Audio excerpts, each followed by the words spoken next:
Whooping crane. This species of bird prefers grassy plains interspersed with marshes and ponds.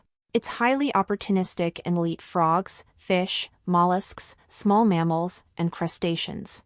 They make for great flyers, thanks to their large wings, but they don't have the best eyesight. This leads them to accidentally collide with power lines on their migration, which is the leading cause of death for adult whooping cranes. Great egret. The great egret has breeding populations throughout the United States, but is most commonly seen around fresh and saltwater marshes, marshy ponds, and tidal flats along the Atlantic coastline. They're most well known for the beautiful feather plume they develop during the breeding season, and were almost hunted to extinction for them. Great blue heron. The great blue heron isn't really blue, but more of a blue-gray on their back and a black, gray, and white striped underside.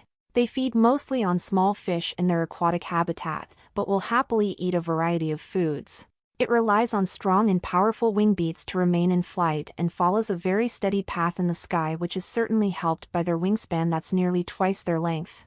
Limpkin. The limpkin is a large, unique marsh bird that has a slightly decurved beak and vaguely resembles an ibis. They mostly eat freshwater snails, mussels, frogs, crustaceans, and insects in peninsular Florida and southern Mexico. Australian pelican. The Australian pelican has been recorded as having the longest bill of any living bird, but is also well known for its extreme wingspan made for the open ocean. It's a unique color with a pink bill and white plumage and black-tipped wings. It mainly eats fish, but will also consume smaller birds and scavenge for scraps to supplement their diet. Southern giant petrel. The southern giant petrel is famous for its amazing flying strength and endurance, thanks to its gigantic and powerful wings. They have a distinctive salt gland that lies atop their thick hooked bill that acts as a way to excrete excess salt. They're known as the vultures of the sea for their scavenging preferences. Goliath heron. The Goliath heron is the largest living heron in the world.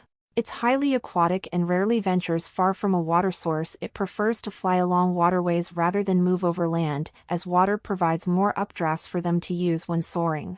It's typically found in shallow water hunting, but has been observed near deep water over dense vegetation as well. European white stork. White storks inhabit open wetlands, savannas, steppes, meadows, pastures, and agricultural fields throughout Europe, North Africa, Asia Minor, and the Middle East. They like areas with shallow standing water and are well adapted to human presence in their habitat. They have gorgeous, large wings that allow them to easily migrate between their summer breeding grounds in Europe to their wintering grounds in Kenya and Uganda. Snowy egret. The snowy egret breeds locally from Oregon to New England, primarily along coastlines, and winters regularly in California, Arizona, Virginia, and Mexico.